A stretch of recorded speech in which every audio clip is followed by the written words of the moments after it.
모든 말씀을 가지고 새 힘을 얻으려면 하는 제목으로 같이 하나님의 말씀의 은혜를 나누고자 합니다.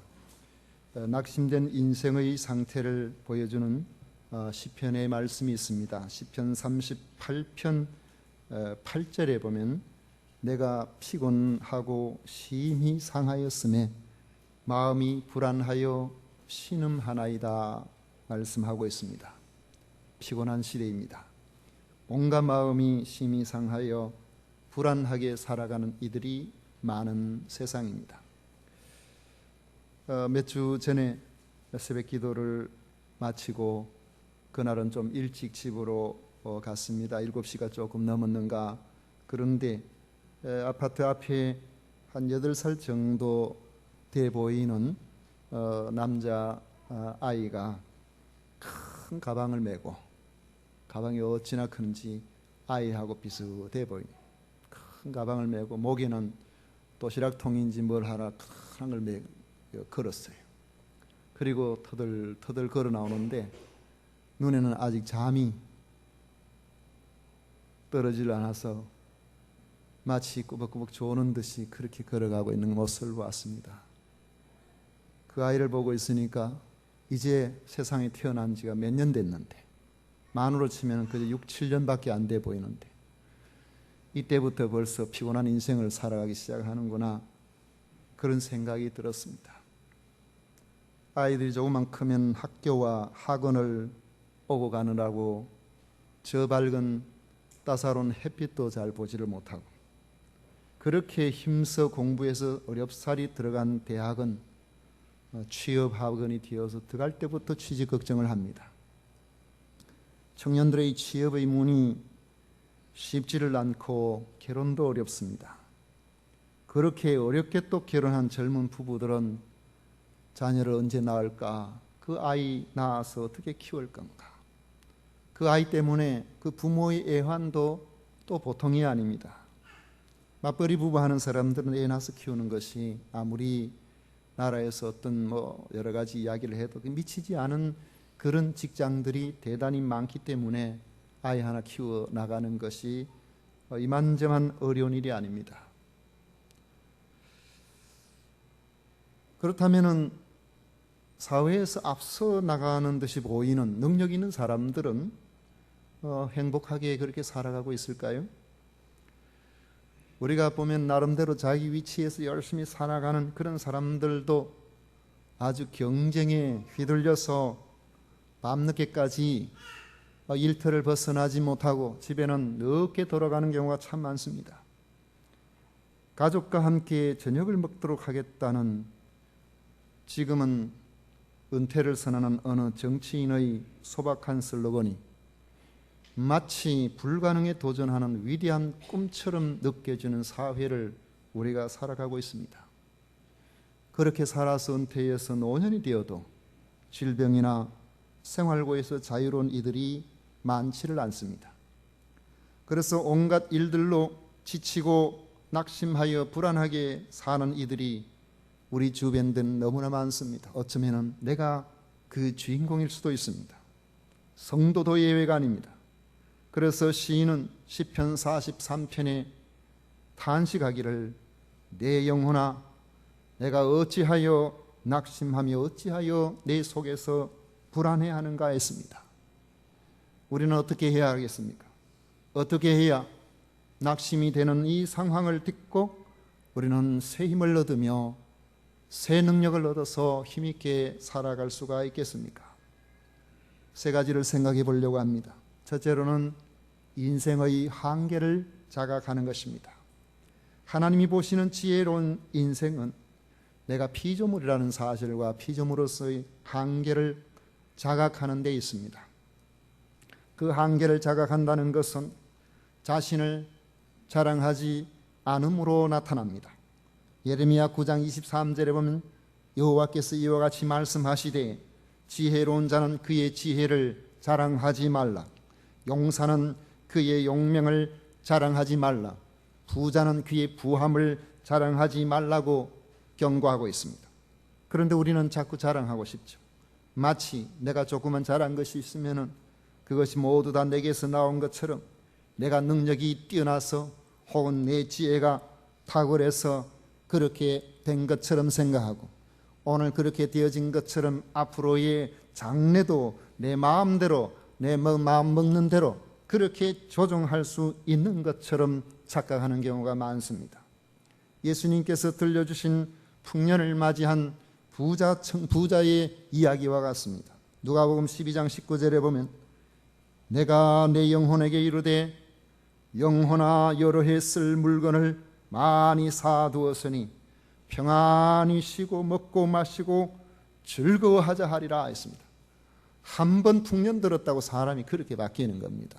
한 번 농사 잘 지었다고 이제는 모든 것이 내 마음 내 뜻대로 될 것처럼 이렇게 생각하기 쉬운 것이 우리 인생입니다. 이런 인생을 향하여 잠언에는 이렇게 말씀하고 있습니다. 너는 내일 이 일을 자랑하지 말라. 하루 동안에 무슨 일이 일어날는지 내가 알 수 없음이니라. 여러분 그렇죠? 인생은 오늘 말씀 30절처럼 한계가 있습니다. 소년이라도 피곤하며 곤비하며 장정이라도 넘어지며 쓰러지되 피곤하고 여러분 곤비하다고 생각됩니까? 넘어지고 쓰러졌습니까? 그것이 우리의 인생의 한계입니다. 그렇지만 그것이 인생으로서의 한계점을 직시하고 눈을 들어 하나님을 바라보게 할 수만 있다면 그런 소망이 있습니다. 인생의 한계는 우리를 절망하라고 주어진 것이 아니라 눈을 들어서 하나님을 바라보라는 사인이기 때문에 그런 것입니다. 우리의 인생의 한계는 바로 하나님께서 우리를 향하여 주시기를 원하시는 복된 소망의 길로 나가게 만드는 초청장이라는 사실을 믿으시기를 바랍니다. 또 한 가지는 우리가 새 힘을 얻으려면 하나님이 누구신가를 알아야 된다는 것이죠. 하나님은 상황과 상관없이 여전히 하나님 되신다는 사실을 우리가 알아야 됩니다. 성도는 낙심이 오면 그래도 하나님을 찾죠. 힘을 달라고 기도하고 문제를 해결해 주시기를 기도합니다. 그런데 기도할 때마다 즉시 응답해 주시는 하나님을 만나지 못하면 우리는 더 낙심하게 됩니다. 27절을 보십시오. 야곱아 어찌하여 내가 말하며 이스라엘아 내가 이르기를 내 길은 여호와께 숨겨졌으며 내 송사는 내 하나님에게서 벗어난다 하느냐 했습니다. 이런 낙심은 신실한 성도에게도 종종 일어납니다. 내가 하나님 앞에 기도하고 내 환경을 아뢰어도 하나님께서는 나의 모든 것들을 마치 보시지 못하고 있는 것처럼 하나님께서는 내게 관심이 없으신 것처럼 그렇게 느껴질 때가 있다는 것이죠.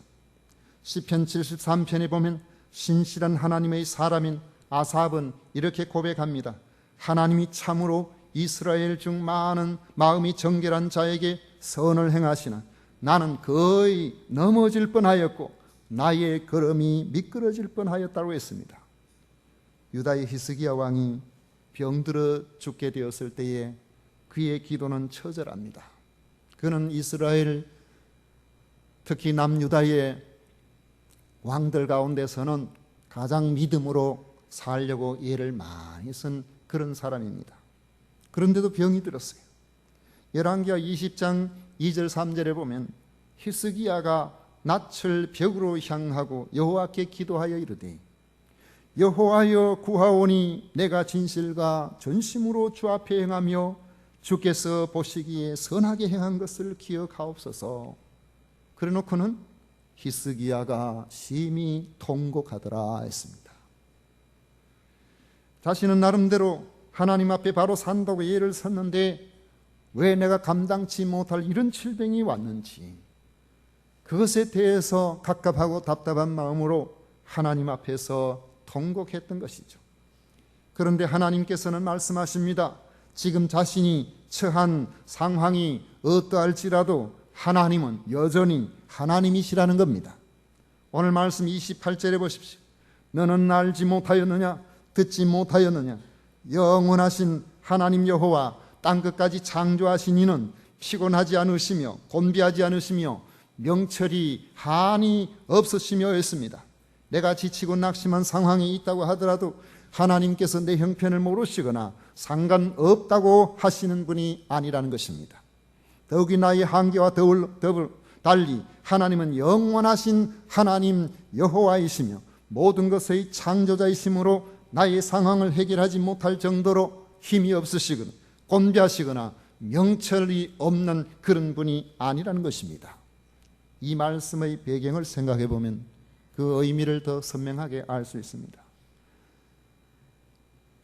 남유다 왕국이 범죄하여서 바벨론에 의해서 침공을 받게 되고, 그래서 예루살렘이 함락되면서 많은 사람들이 바벨론으로 끌려가게 됩니다.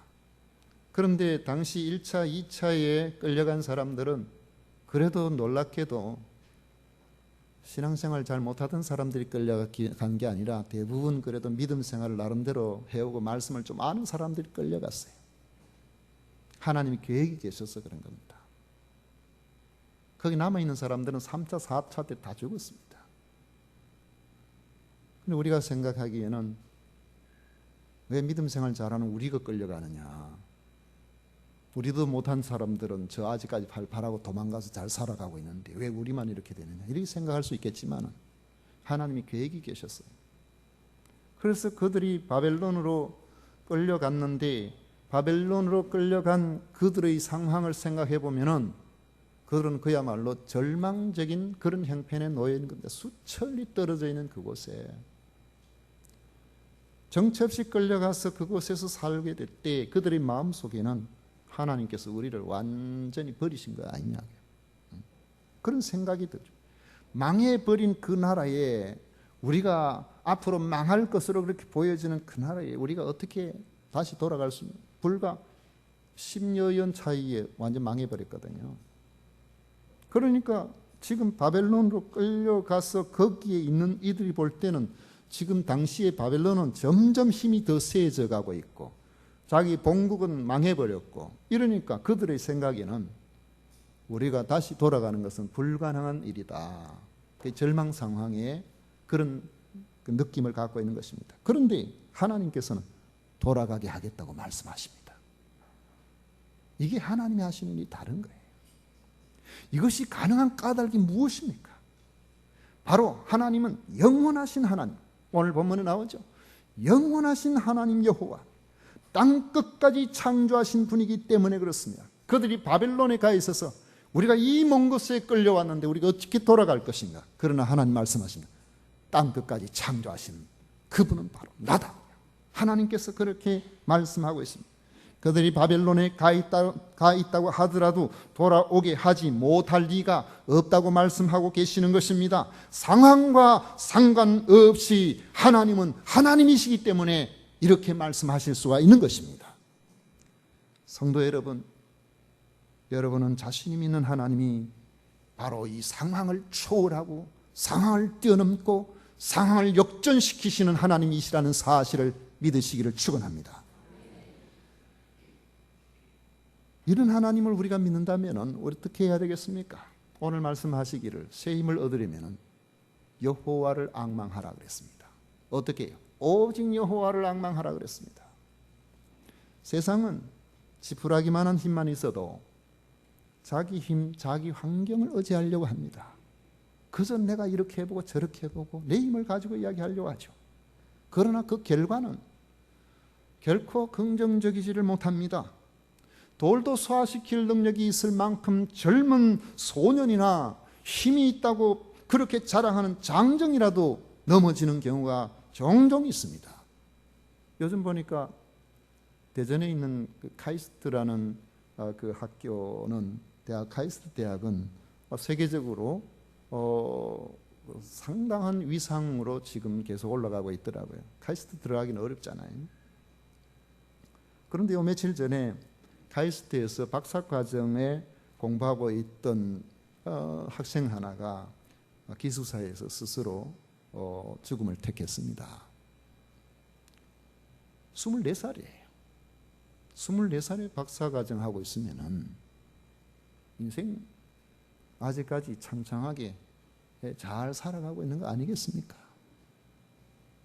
그런데 무엇이 그를 절망하게 만들었을까요?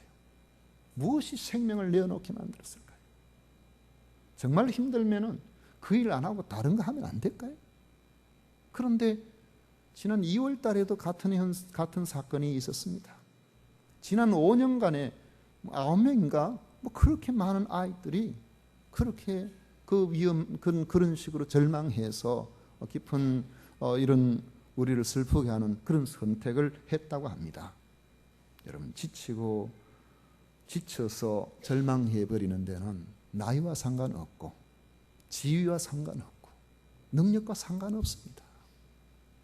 우리가 어느 날 막다른 골목으로 들어갈 때 그때 느끼는 막막한 이 감정은 누구에게나 찾아올 수 있습니다. 그렇지만 성도는 이런 선택을 해서는 안 되죠. 피곤하고 낙심이 되는 상황에 처한 성도가 해야 할 일이 있습니다. 그것은 바로 여호와를 앙망하는 것입니다. 31절 말씀에 보면 오직 여호와를 앙망하는 자는 새 힘을 얻으리니 독수리가 날개치며 올라감 같을 것이요 다른 박질하여도 곤비하지 아니하겠고 걸어가도 피곤하지 아니하리로다 했습니다. 앙망한다는 것은 눈을 들어서 간절히 바라본다는 뜻입니다. 그런데 여기에 더 깊은 뜻이 있습니다. 그냥 바라보기만 하는 것이 아니라 참을성 있게 응답될 때까지 기다리는 것을 의미하는 것입니다. 잠깐 바라보고 잠깐 한번 기도하고 하나님 내 기도 안 들으시더라, 이건 앙망이 아니에요. 앙망은 응답될 때까지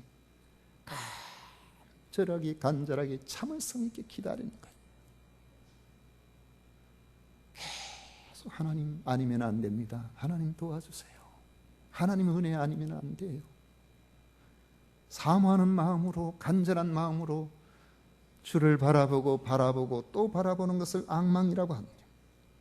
시편 42편 11절에 보면 시인은 낙심하며 불안해하는 자신을 향하여 믿음의 명령을 하고 있습니다. 우리는 약하거든요. 약하니까 우리 연약한 우리들이 믿음 안에서 굳건하게 붙들려 있을 수 있도록 그래서 우리가 믿음으로 명령하고 선포하고 그렇게 하는 겁니다. 그리고 또 셈을 얻고, 그리고 우리가 또 한 발자국 나가고 견뎌내고 그 자리에서 보루처럼 버텨내는 그런 힘을 갖게 되는 겁니다.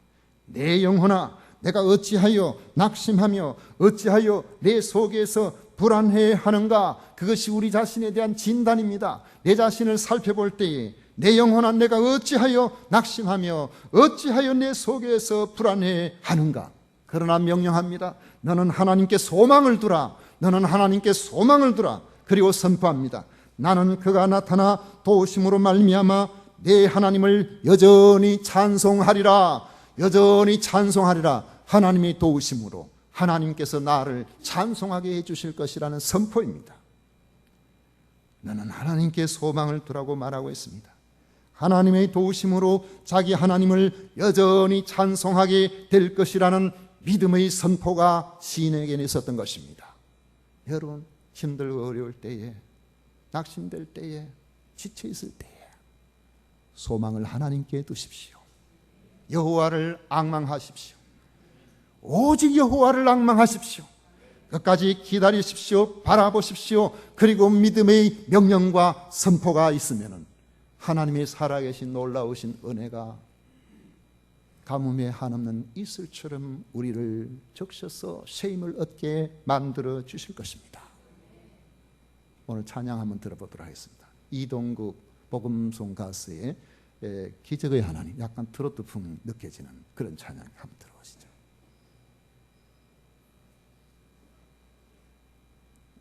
준비가 됐을 텐데.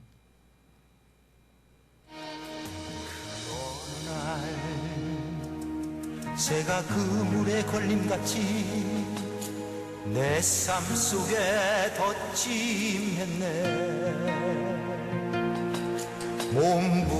몸부림쳤지만 허우적거렸지만 나는 약한 자였었네.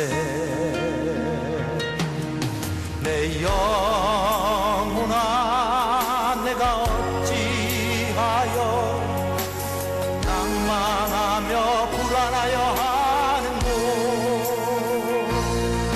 너는 하나님을 바라라. 그 얼굴에 인하여 내가 오히려 찬송하리라. 나의 주신 주님, 태양을 멈추며 혈루증을 고쳤던 주님, 기적의 하나님, 능력의 하나님, 그는 나를 고쳐주셨네.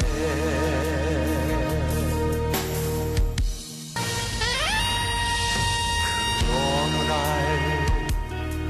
아무 예고도 없이 내 삶 속에 슬픔이 임했네. 원인을 찾으며 애써봤지만 나는 무력한 자였네. 내 영혼아, 내가 어찌하여 낭망하며 불안하여 하는고. 너는 하나님을 바라라. 그 얼굴의 도심을 인하여 내가 오히려 찬송하리라.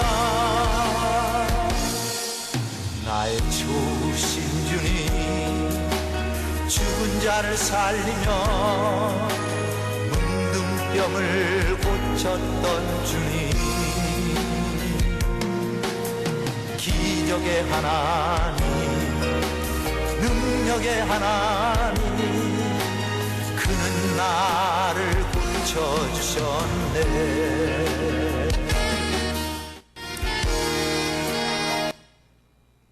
하나님이 하시는 일은 사람이 하는 일과 다릅니다. 우리가 힘들어하는 것은 대부분 사람의 일이에요. 이사야 7장에 보면 유다의 아하스 왕 때에 북쪽에 있는 이스라엘, 그때 나라가 상당히 강했거든요. 북쪽 이스라엘 왕이 더 위에 있는 아주 강한 아람 왕과 동맹을 맺어서 남유다를 치러 온다는 소식이 들렸습니다. 이 당시의 동맹 소식을 들은 유다의 왕과 백성들의 마음은, 성경은 바람에 숲이 흔들리듯이 마음이 흔들렸다라고 표현하고 있습니다. 그런데 하나님께서는 이사야 선지자를 통해서 아하스 왕에게 이렇게 전하라고 하십니다. 너는 삼가며 조용하라. 아람 왕 느신과 이스라엘의 르말리아의 아들이 심히 노할지라도 이들은 연기나는 두 부죽갱이 그릇터기에 불과하니 두려워하지 말며 낙심하지 말라 했습니다. 이들은 연기나는 두 부죽갱이 그릇터기에 불과하다. 하나님의 진단이십니다. 사람이 보기에는 낙담하게 만들 만한 대단한 두 나라의 대군의 연합체가 쳐들어오고 있지만은, 하나님께서 보시기에는 그 두 나라의 큰 군대가 마치 연기 나는 타다가 만 부직갱이에 불과하다는 것입니다. 여러분, 부직갱이 많은 건지 아시죠? 부직갱이는 아궁이에 불을 지필 때에 손으로는 뜨거워서 못하니까 나무든지 쇠든지 이런 거 가지고 불을 잘 피우기 위해서 하는 것이죠. 물론 쇠를 달아서 부죽갱이를 쓰기도 하지만 예전에는 그 나무 가지고 부죽갱이로 쓰는 경우도 많았습니다. 부죽갱이로 불을 이렇게 피울 때 하다 보면 나무니까 그 부죽갱이에 불이 옮겨 붙어요. 옮겨 붙으면 또 그쪽에서 꺼버리고 또 쓰다가 또 불 붙으면 끄고 쓰다가 이러다 보면 나중에는 이게 몇 번 안 쓰면 점점 짧아져 가지고 뜨거워서 이 불을 끈다고 꺼도 이렇게 끄집어내 보면은 연기가 이렇게 나는 게 불이 아직까지 부죽갱이에 살아 있는데 짧아서 이거 더 이상 부죽갱이로 못 쓰겠다 싶으면 어떻게 합니까? 불 속에 그냥 넣어버려요. 새로운 나무 가지고 하든지 하지. 그거 가지고 계속 안 하거든. 쓸 때 쓰고 필요하면 그냥 내버려버려요. 그런데 하나님 보실 때에 유다 왕이나 백성들이 생각할 때는 이제 우리가 죽었구나 할 정도로 큰 절망 속의 마음이 바람에 숲이 흔들리듯이 흔들리는 이런 그런 상황이지만은 이사야 선지자를 통해서 하시는 말씀이 너는 삼가고 조용해라. 가만히 있어라. 그 두 나라가 아무리 대단해 보여도 하나님 보시기에 그것은 바로 이렇게 보잘것없다. 그러니까 너는 내가 보는 바로 그 눈으로 바라보고 두려워하지 말며 낙심하지 말라. 그렇게 말씀하고 있는 겁니다. 그러므로 우리는 어떠한 상황이 닥치게 될 때에 사람의 관점으로 그것을 바라볼 것인가, 하나님의 시선으로 그것을 바라볼 것인가, 그 믿음의 선택을 해야만 되는 것입니다. 새 힘을 얻기 위해서는 여호와를 앙망하며 믿음의 눈이 열려지기를 기도하고 하나님께서 주시는 놀라우신 은혜를 참을성 있게 믿고서 기다려야 합니다. 한없이 내려가 있던 자리에서 그때에 우리에게 힘을 주셔서 마치 독수리 날개짓처럼 거침없이 올라가게 되는 힘을 얻게 된다고 말씀하고 있는 것입니다. 머나먼 바벨론에 포로로 붙잡혀 있고 그들을 사로잡고 있는 그 나라가 너무나 강성하여 다시는 돌아갈 가능성이 없어 보이는 그곳이지만 하나님께서 하신다면 그들을 다시 그들의 고토로 돌아가게 하는데 지치지 않는 발걸음으로 뛰어서 갈 수 있도록 하나님께서 그렇게 만들어 주셔서 거룩한 나라로 거룩한 도성으로 그곳에 다시 이르게 될 것이라고 말씀하고 있는 것입니다. 이건 누가 합니까? 하나님이 하시는 거예요.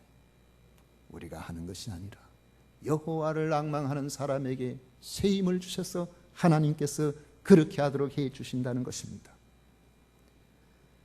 성도에게 있어서 인생의 고달픔은 절망의 자리가 아니고 자신을 정확하게 인식하게 만드는 지혜의 자리인 줄 믿으시기를 축원합니다.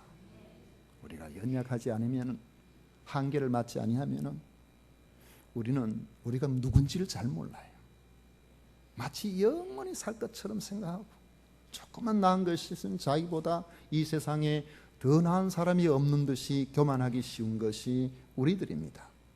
그런데 한계를 만나면, 인생의 고달픔을 만나게 되면은 바로 우리에게 나 자신과